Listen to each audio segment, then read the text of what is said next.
Mwazuka bwanji amayi abambo anyamata ndi asungwana kwina kulikonse komwe muli, ngati muli bwino inenso ndili bwino. Ni mwananu yemwe uja Cassim Sinoyo mwina kuti Don Phiri. Ndabwera chigawo chino cha mmawa kufuna kukumbusana zinthu ziwiri zitatu molingana ndi mmene ndale zathu zikuyendera ku Malawi. Amayi ndi abambo anyamata ndi asungwana, ndabwera ineyo kufuna kukukumbusani kuti mbuyomo pamene a Redson Mulo ndi Ben Longwe amayambana ndi anzawo Bonikalindo, panali mphekesera zina zake zomwe zinamveka kunena kuti Ben Longwewa alumikizana ndi Nankhumwa kuti ikhale pressure group ya Nankhumwa, ndipo iwowa azikamba zokhudzana ndi Nankhumwa. Ndenkhaniija iwowa ino akachina Ben Longwewo sanayankhulepo china chilichonse, koma anthu akhala akumayinena mu social media kuti pano ali mbali ya Nankhumwa, azipanga za Nankhumwa. Komano 2 days 3 days zolankhula za Ben Longwe zaonesa kunena zokuti ntchito tsopano ayambapo yofuna kulimbana ndi DPP. Anayamba ndi nkhani yozuzula chipani cha DPP kuti palibe kubweza ndalama Gezeda Jeffrey. Ndiye analankhula zinthu zochuluka kwambiri kunyoza chipani cha DPP komanso akuluakulu a chipani cha DPP. Ndi pamene anthu ambiri amene anaziwa zokhudzana ndi Nankhumwa ndi iwowo anayamba kumazindikira kuti ndalama zija zomwe anazitenga kwa Nankhumwa zija zayambanso pano kugwira ntchito. Komano ndafuna kukuwuzani ndi maso anga ndaziona ineyo, ndinalowa ku grupu ina yomwe iyeyo Ben Longweyo waifoma. Akufoma magrupu ambiri, koma ndinalowa grupu imeneyo kunali kungofomedwa kumene grupu imeneyo. Ndipo anapereka malangizo kuti ife sitimayimira chipani cha wina aliyense, koma ngati uli wa chipani kuti umakonda chipani, ngati sumapirira ndiye kuli bwino ngotuluka, chifukwa muno timasakatula chipani chine chilichonse. Ndiye ineyo nthawi yomweyo ndinafunsafunso kunena kuti kodi kusakatulako kukhala kuzuzula chipanicho, kuchilangiza, kuchinyoza, mwina kufuna kuchigwesera pansi kuti chipanicho chisaziwike? Nde mundiyankhe kuti nditani ndiziwe. Kukakhala kunyoza chipani, mwina kuchinyoza kuti muziki chosavalue, anthu azikuyankhani. Koma zikakhala zonazo kuti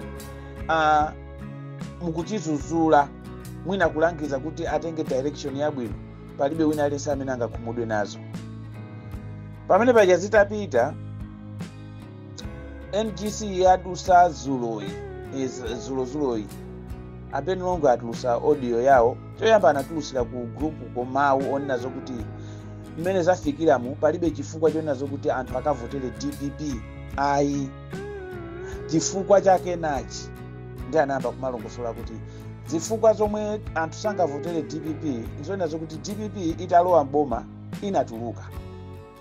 Itatuluka anthu anazayivotera ndi kulowa. Ndiye mavuto analipo ochuluka kwambiri mu nthawi ya DPP. Ndiye itatulusidwa kuti apapa ilowenso kachitatu. Ndiye kuti DPP yo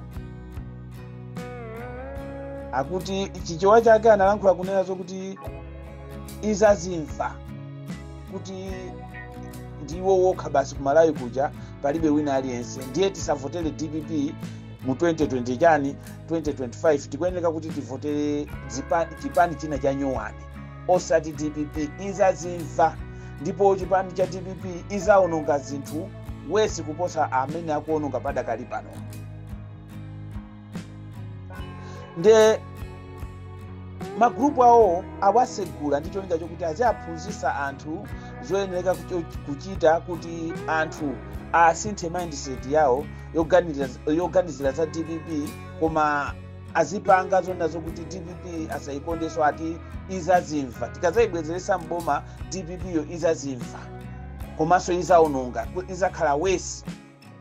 Kuli bwino tizavotere chipani china cha nyowani. Ndiye ineyo kumeneko sindinapirira ayi, ndinayankha kunena kuti zimene mkulankhulazo ndizopanda pake. Ku grupu yawo yomweyo ndinayankha kuti ndizopanda pake, chifukwa chipani cha nyowani chimene mukuchinenacho titakufunsani kuti ndi chipani chanji simungayankhe kuti chipani chake chakuti chifukwa chipani chimene mukuchinenacho sichinafomedwe mukudikira chipani chomwe chingafomedwecho. Zimenezo mukuziziwa, inenso ndikuziziwa kuti chipani chake sichinafomedwe. Oti titakupanikizani kuti chipani chake chanji chimene cha nyowani chimene mukuchinenacho simungachitchule chifukwa chipanicho sichinafomedwe, mwini wake mukumuziwa, amene wakupangani inu kuti muzilankhula zimenezo. Nzeru mukuzinena kuti chipani cha DPP chisavoteredwe kuti chizazimva ndi mtima wa jealousy wa nsanje chabe, chifukwa Amalawi nkhani siya DPP nkhani ndiyobwezeresa chuma mdziko, kuti chuma chingazabwerere bwanji chikhale monga mmene chinalilipo yamba, anthu azipanga zinthu zawo momasuka osati padakali pano mmene zinthu zikuyendera. Ndenu mukamanena zokuti azazimva olo atakhala zokuti azimva kuti a DPP azimva kuti abwezeresedwa mboma, koma na akhonza zinthu sitingakhale chinthu cholakwikayi. Kusiyana nkonena zokuti mungopanga jealousy kuti tisabwezerese awa, koma mukuziwa zokuti a DPP ali ndi kuthekera kubwezeresa zinthu, ndi mtima wa njiru, wa nkhanza, wa nsanje. Komanso ndafuna ndikuwuzeni kunena zokuti mu grupu yanuyi ngati muli munomo kwasintha anthu maganizidwe awo kuti asazavotele chipani cha DPP koma azavotele chipani cha nyowani chomwe mukuchifomacho ndi anankhumwa, ndiye mukungoona kuzilemba ntchito zimene sizikuthandiza ngakhale ndi pang'ono pomwe. Ndinawuza moteromo, komano ataona zokuti uyu sitigwirizana naye sitithana naye ananditulusa ku grupu yawo, koma nditawuza mawaniwani ndipo nawuza zokuti munditulusa. Komano anthu amene angasale muno ngati aziti kuti azikumvani inu mpaka na iwo asinthe maganizo awo kuti asitingavotele DPP chifukwa cha inu achina Ben Longwe, ndiye kuti munthu yonso maganizo ake ndofoyika. Koma ngati ali munthu wabwinobwino ngati mmene ndilili ine ndimaganiza pa ine ndekha, olo wina atandiuza chinthu akandiuza pa ine ndekha ndimatha kuchiganiza ndi kuchiphika, anthu awawa mu grupu yanu simungasokoneze. Ndiye ineyo ndabwera mmawa uno osati kukuziwisani zokhazo, koma kukuwuzani kunena zokuti pali propaganda yayikulu yomwe achina Ben Longwe akukhazikitsa magrupu awo ndi mtimaona zokuti ati asintha anthu maganizidwe kuti DPP musazayivotere koma muzavotere chipani cha nyowani. Cha nyowanicho sakuchitchula, koma posachedwa pompa chiyamba kutchulidwa chifukwa wina aliyense akuziwa zokuti ali ndi nankhumwa.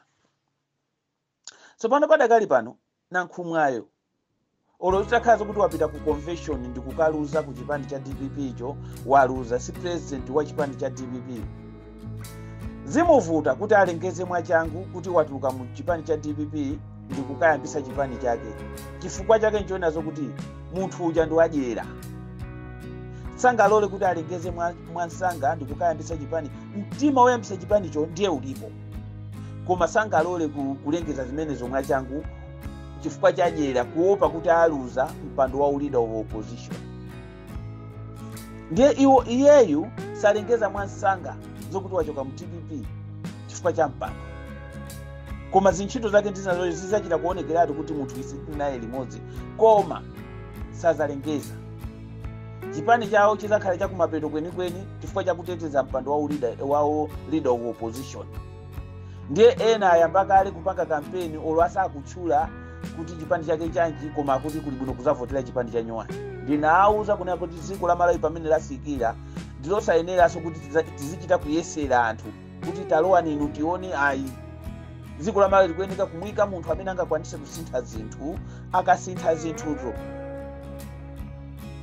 mwina nkwasiyira anthu ena khaya aziononganso aziononga, koma zoena zokuti tizipereka zinthu kwa anthu ena zokuti angathe kumangoonongabe zinthu sizithandiza. Nawuza motero.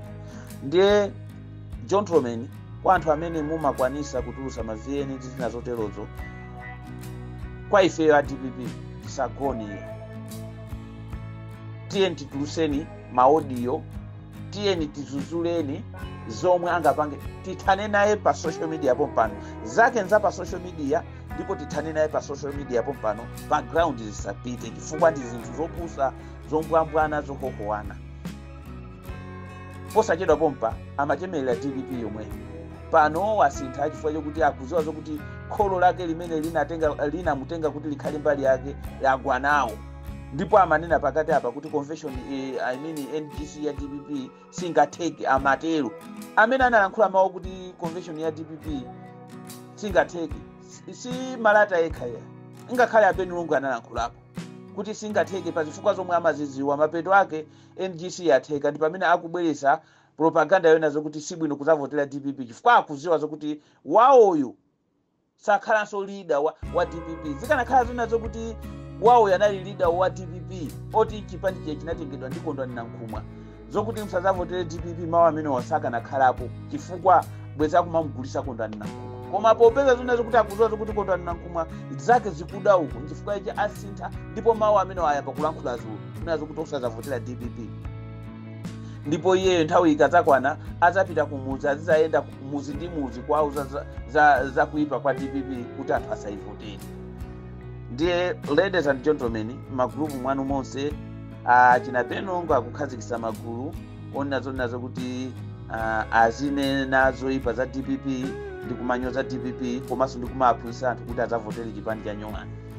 Ndiye ku gulupuko ukangosusana nawo nthawi yomwe akumakuchosa zikanakhala zokuti ndi anthu opanda mantha bweza akumasiya anthu azilankhula zinthu zawo mfundo zawo ngati ili debate kususana tisusane momveka bwino amene ali m'magulupumo amve zoona zake zenizeni koma soka ndilo akumamuchosa munthu yomwe ansangasanga cholinga chokuti aziyanamiza adi anthu opusa osala m'magulupu mwawomo aziapusisa anthu amenewo. Ndiye ine John Phiri ndabwerano chigawo chino cha mmawa ndikuziwisana pa uthenga umenewo ndikukumbusana kuti anzathuwo sakugona iyayi kugula anthu ndena oterowo ogulidwa ache mikwaji na Ben Longwe okumwa madrag cholinga chokuti azisokoneza anthu m'magrupu amene akuafoma kuti iyayi chipani chabwino ndi cha Nyong'ani zakalezi iyayi azazimva basi nkhani yake ndiyo kuti azazimva zoyenda zokuti ziko la Malawi likhonzedwe zimenezo alibe nazo ntchito koma azazimva kuli bwino tizingosintha maulamuliro kumapereka mwa anthu achilendo amene azikwanisa kuononga ziko koma osati kukhonza kufusa akuti tikabwerera ku DPP azazimva mtima wa nkhwizi osakonda ziko. Mnali ndine mama wauno John P. Ziko.